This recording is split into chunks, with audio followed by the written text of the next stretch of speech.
আমি প্রথমে যে কথার সূত্র ধরে বাদবাকি কথাগুলি বললাম, সে কথাটা হচ্ছে যে আমাদের প্রত্যাশা এবং প্রাপ্তি।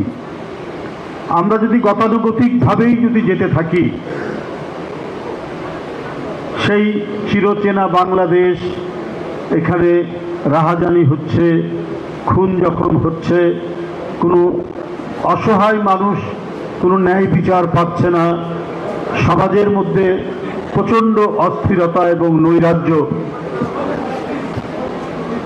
তাহলে তো শহীদদের যে চেতনা, সেই চেতনার প্রতি আমাদের বিশ্বাসঘাতকতা করা হবে। এই জন্য তো এই মাসুম শিশু বাচ্চারা 5 বছরের এক পরিবারের সন্তান থেকে শুরু করে প্রাইমারি স্কুল, মাধ্যমিক স্কুল এবং কলেজ বিশ্ববিদ্যালয়ের ছেলেরা অকাতরে জীবন দিল। কি অদ্ভুত দৃশ্য! এটা বাংলাদেশেই সম্ভব, কিন্তু বাংলাদেশে রাজনীতিক যারা উপলব্ধি করেন কিনা আমরা জানি না, কিন্তু মানুষ এইভাবে ধেয়ে নামতে পারে। 71 তার একটা অন্যতম নিদর্শন, 90 অন্যতম নিদর্শন, এবং জুলাই আগস্টের গণ অভ্যুত্থান আরেকটি নিদর্শন। যাদের পরিবারের বাপ মায়ের কোলের মধ্যে যাদের বেড়ে ওঠার কথা, যারা পরিবারের ছায়ার নিচেই স্কুলে যাবে, কলেজে যাবে, তাদের থাকবে হাতে বই আর টিফিনের ব্যাগ, সেটা হাতে নিয়েই তারা রাজপথে নেমেছে। বাপ মায়ের কথা শুনেনি, বাপ মাও তাদের সাথে বেরিয়ে এসে রাস্তায় অবস্থান গ্রহণ করে এক অনন্য দৃষ্টান্ত স্থাপন করেছে। এই দৃষ্টান্ত শুধু বাংলাদেশে ঘটেছে, কিন্তু দুনিয়াতে এই দৃষ্টান্ত আছে বলে আমার জানা নাই। শেখ হাসিনার বিরুদ্ধে বছরের পর বছর সংগ্রাম করেছি, আন্দোলন করেছি।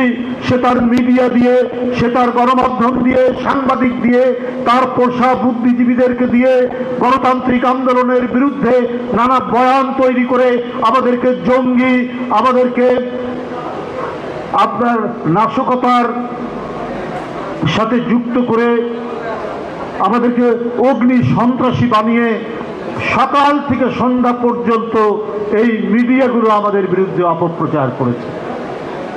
কিন্তু সমাজের আরো অনেক মানুষ কেউ সাহস করে বলেনি যে না, এরা গণতন্ত্রের জন্য লড়াই করছে। আপনি 2014 সালে যে নির্বাচন করেছেন সেটা ভোটারবিহীন নির্বাচন, আপনি 2018 সালে যে নির্বাচন করেছেন সেটা রাতের নির্বাচন, আপনি 2024 সালে যে নির্বাচন করেছেন সেটা দামি নির্বাচন। এটা বলার মতো বুদ্ধিজীবী খুব কম ছিল, সুশীল সমাজ অত্যন্ত কম ছিল। আমাদের আন্দোলন সংগ্রামে আমরা যখন জেলে, আমরা যখন কারাগারে, আমাদের ছেলেদের যখন পায়ের নখ তুলে দিচ্ছে, হাতের নখ তুলে দিচ্ছে, পুলিশের শটগানের গুলিতে তাদের চোখ দৃষ্টি শক্তি যখন অন্ধ হয়ে যাচ্ছে, তারপরেও কিন্তু আমরা সমাজে সুশীল সমাজ বলেন, বুদ্ধিজীবী বলেন, অধ্যাপক বলেন, প্রকৌশলী বলেন, সাংবাদিক বলেন, তাদের কাছ থেকে খুব একটা বেশি প্রতিবাদ আমরা দেখিনি। বন্ধুরা আমার, মিথ্যা মামলায় এই দেশের এক বরেণ্য রাজনীতিবিদ দেশনেত্রী বেগম খালেদা জিয়াকে একটা একটা ধ্বংসস্তূপের মতো কারাগারের মধ্যে বন্দী করে রাখা হলো প্রায় 2.5 থেকে 3 বছর, তারপরে গৃহবন্দী করে রাখা হলো আরো 3 বছরের মতো।